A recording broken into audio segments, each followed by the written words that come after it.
colegas professores, sejam bem-vindos à nossa aula de História. Eu sou a professora Isabel Saraiva e hoje na nossa aula 204 a gente vai estudar o fortalecimento do poder dos reis. Como é que isso acontece? Do que mesmo que a gente está falando? A gente vai entender agora, vamos lá? Então a gente vai para um momento da história que a gente chama de Idade Média, exatamente para o final da Idade Média, vamos lá? A gente vai ver que no final da Idade Média existe o revigoramento do comércio e a partir do século XI vamos formar um novo grupo social que é a burguesia.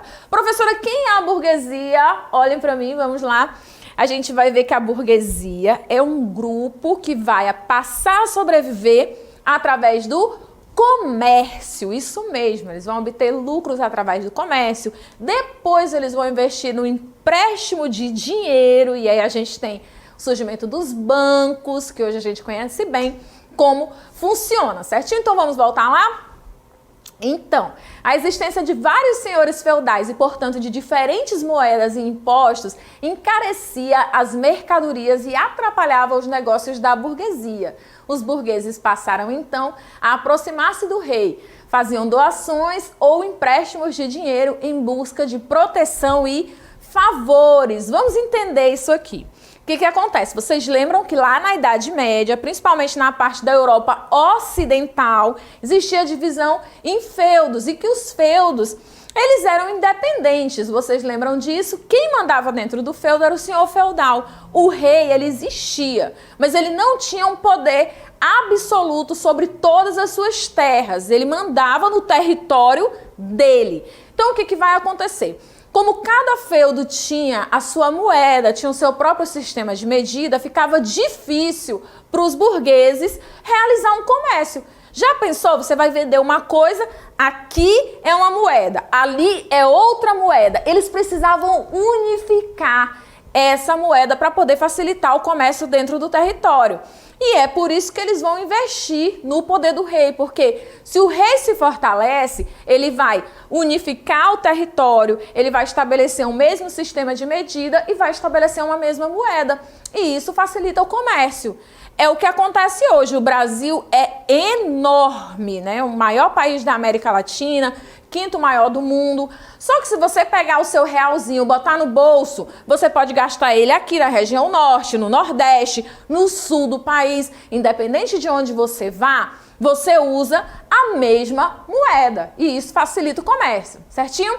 Então vamos lá. A gente vai ver agora outra classe que passa a apoiar o fortalecimento do poder dos reis, que é também a nobreza.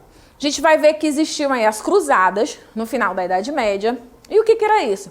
Era um movimento de tentar retomar a Terra Santa que estava em poder dos muçulmanos, né, do povo da religião islâmica. Esse movimento de guerra vai levar aí os nobres a investirem pesado na retomada dessas terras. A Igreja Católica possuía um poder muito grande nessa época. Ela vai fazer com que esses nobres queiram se dedicar à guerra. Eles vão, né, para a Terra Santa em busca de retomar essas terras. Só que o que acontece nesse processo? Eles acabavam empobrecendo. Isso mesmo, vamos dar uma olhada no nosso texto? Então, enfraquecida, essa nobreza se aproxima do rei a fim de obter vantagens. Então, como eles estavam ali empobrecidos, porque investiram tudo na guerra e não tiveram retorno, o estabelecimento do poder real poderia trazer o quê? Cargos para eles, né? Dentro desse sistema de nobreza. Isso ia fazer com que a sua sobrevivência fosse garantida. Então a gente já tem aí o apoio da burguesia, que queria a unificação da moeda, queria também proteção nas fronteiras, né? Porque o rei ia organizar um exército.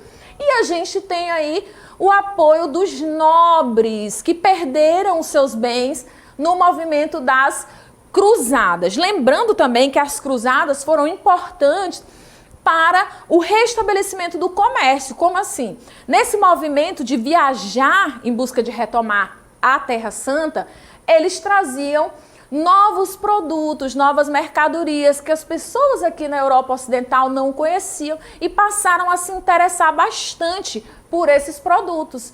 Isso também vai trazer aí um reavivamento do comércio. Por último, a gente tem ali os camponeses. O que levou os camponeses aí a apoiar esse fortalecimento dos reis? Os camponeses, por sua vez, passaram a ver o rei como alguém que podia defendê-los contra os abusos da nobreza. Lembrando, né, que os camponeses estavam totalmente à mercê dos senhores feudais. Então, assim, aos poucos, né, para defender esses vários interesses, o rei acaba se fortalecendo. E aí a gente vai ver um exemplo que é o da monarquia inglesa. Vamos lá? Em 1066, o duque Guilherme da Normandia, região do norte da França, invadiu e conquistou a Inglaterra. Guilherme o Conquistador, como ficou conhecido, era vassalo do rei francês. Ele dividiu a Inglaterra em condados, para os quais nomeou um funcionário para representá-lo. Esse funcionário tinha autoridade sobre todos os habitantes, fossem eles senhores ou camponeses. Com isso, Guilherme acabou fortalecendo seu poder. Em 1154, um nobre francês, Henrique Plantageneta, parente de Guilherme, herdou a coroa do reino da Inglaterra, passando a chamar-se Henrique II. Nesse período, ocorre, de fato, a centralização do poder na Inglaterra, certo? Lembrando, tá, gente? Importante também lembrar que a gente tem aqui a Inglaterra e a França dando seus primeiros passos no sentido de se tornarem um reino único governado por esse monarca absolutista, tá? Que vai, é claro, dissolver esse poder dos senhores feudais, né? Eles já não têm mais a autoridade de mandar dentro dos seus territórios. Eles devem obediência ao rei, que vai mandar em todo o território. Aqui a gente está falando da Inglaterra e da França, mas lá na região que a gente chama de região ibérica, região que é ocupada ali por Portugal e Espanha, eles já tinham se estabelecido como monarquias absolutistas. Vão ser os primeiros países ali da Europa a se estabelecerem de fato como monarquias absolutistas. Tanto que a gente vai ver nas cenas dos nossos próximos capítulos que isso vai trazer vantagem para eles. Quando eles se lançarem ao mar em busca de novos territórios, o período de exploração e formação das colônias, eles vão ser os primeiros, enquanto a Inglaterra e a França vão estar ocupados aqui tentando organizar, ocupadas, né, tentando organizar as suas questões, tá? Então lá na Península Ibérica, Portugal e Espanha já tinham se resolvido e já estabeleceram aí monarquias absolutistas, ou seja, o poder já estava totalmente concentrado nas mãos dos reis, certinho? A gente vai ver agora a formação da monarquia francesa, né, durante o governo de Luís IX. O poderio real foi ampliado com a criação de instituições jurídicas subordinadas às leis nacionais e a economia comercial se fortaleceu com a instituição de uma única moeda nacional. Tempos depois, no governo de Filipe IV o Belo, a autoridade monárquica já era uma realidade presente. No ano de 302, a Assembleia dos Estados Gerais, composta pelo clero, a nobreza e os comerciantes, foi criada com o intuito de reafirmar a ação política do rei. Antes da gente partir aí para a nossa próxima parte do texto, eu vou escrever aqui uma observação importantíssima desse momento que a gente está observando aqui, que é o final da Idade Média, certinho? Eu vou pegar aqui minha caneta e vou escrever aqui para vocês, tá? Esse período de final da Idade Média, o fortalecimento do poder real, é marcado aí pelo surgimento de uma classe social muito importante. Por que eu estou retomando isso? Porque isso tem que ficar bem marcadinho na cabecinha de vocês, tá? A burguesia. É importantíssimo a gente observar o surgimento dessa classe social. Por quê? O que vai acontecer? A burguesia é uma classe social ligada ao comércio, como a gente já viu, né? E ela vai ter dinheiro. Isso mesmo, ela consegue reunir riquezas. Qual é o problema? É que a burguesia vai lutar por muito tempo para conseguir prestígio, para conseguir um lugar na política. Porque como a gente tem as classes sociais bem marcadas, né? A nobreza, o pessoal que está abaixo da nobreza ali, que fazia parte dos camponeses, né, que trabalhavam na terra, E a gente sabe que essas classes sociais, elas passavam, né, os pais passavam para os seus filhos, né, o filho do camponês seria camponês, o filho do nobre seria nobre. E a nobreza era a dona das terras, era que tinha o prestígio de participar da política, né, o chamado sangue nobre.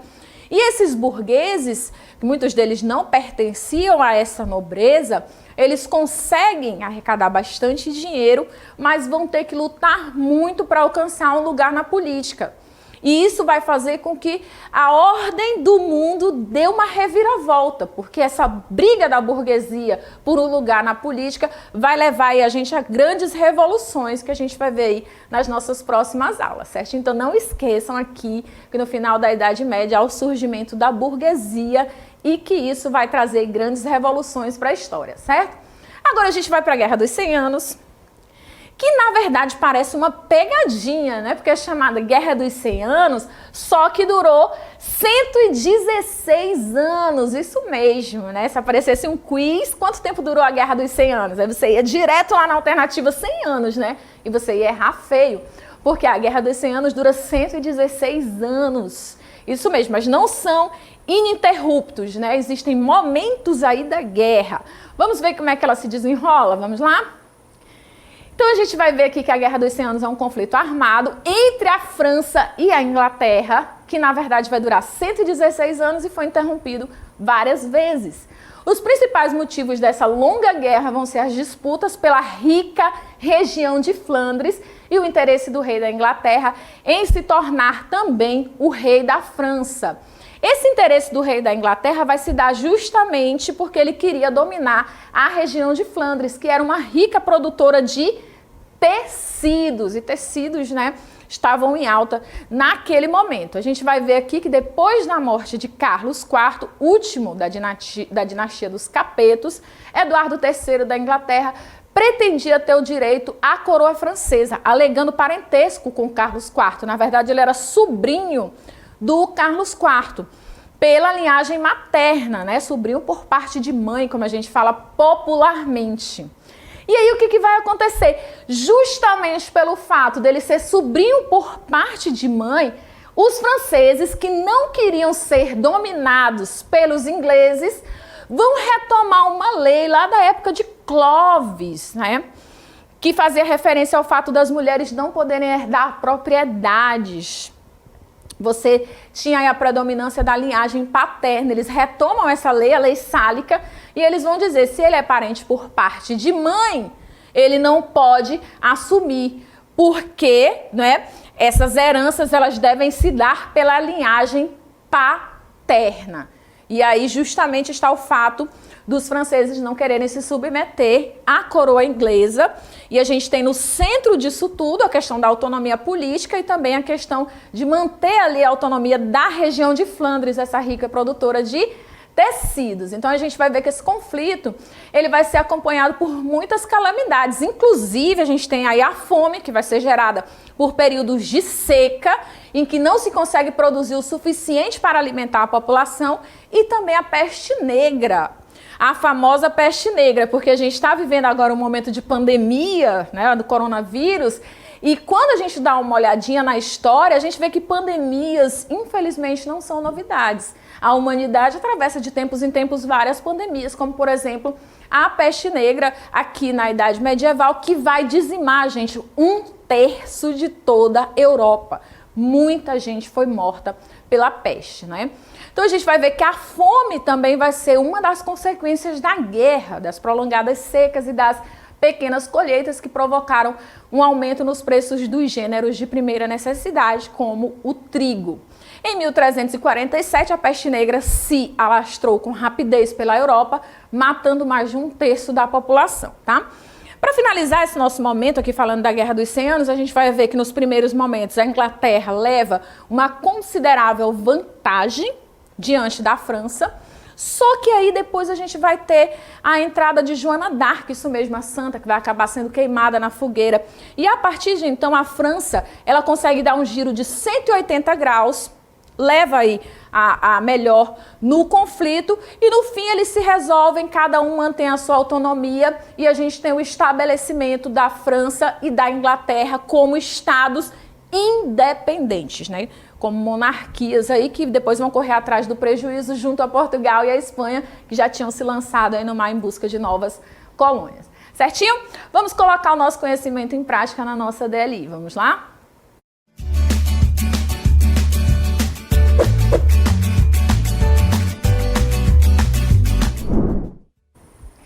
Muito bem, a nossa questão é simples, objetiva. Você vai explicar o que foi a Guerra dos 100 Anos. Vou deixar vocês com tempo para refletirem sobre a nossa questão. Daqui a pouquinho eu volto com o comentário da nossa resposta. Até lá!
aí o que a gente aprendeu na nossa aula. Vocês tinham que explicar o que foi a Guerra dos 100 Anos, que a gente já sabe durou 116.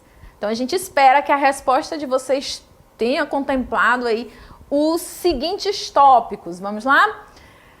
O conflito entre Inglaterra e França, motivado aí tanto pela disputa pelo trono francês, quanto pela rica região de Flandres, né, que produzia tecidos que estavam em alta no momento. A gente viu que Eduardo III queria herdar a coroa, já que ele era parente do rei francês que não deixou herdeiros. A França, que queria manter a sua independência, disse: não, você é parente dele pela linhagem materna, isso não conta. A gente teria que aceitar essa descendência se ela viesse pela linhagem paterna e não materna, não é isso? Eles retomam aí a lei sálica e impedem que Eduardo assuma o reino francês. Aí, por sua vez, a Inglaterra vai tentar invadir a França pelo uso da força.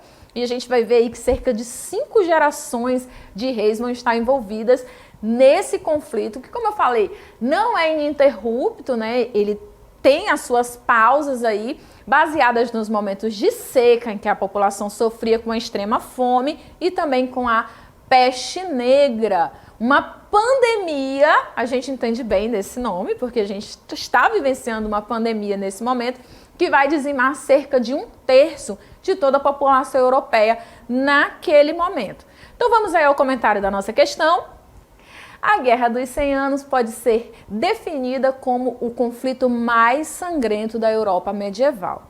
No entanto, lembremos que existem motivos políticos e econômicos que podem ser entendidos como suas principais motivações.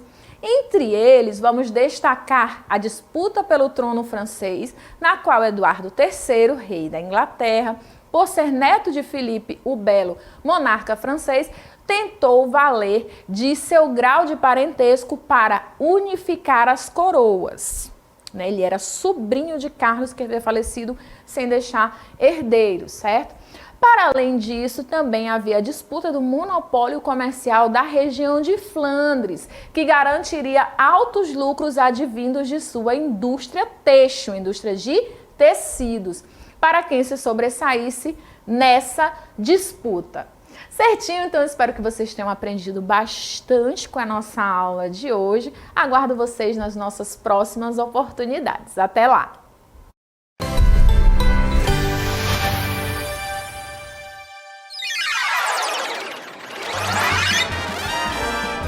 A sua aula continua no próximo vídeo.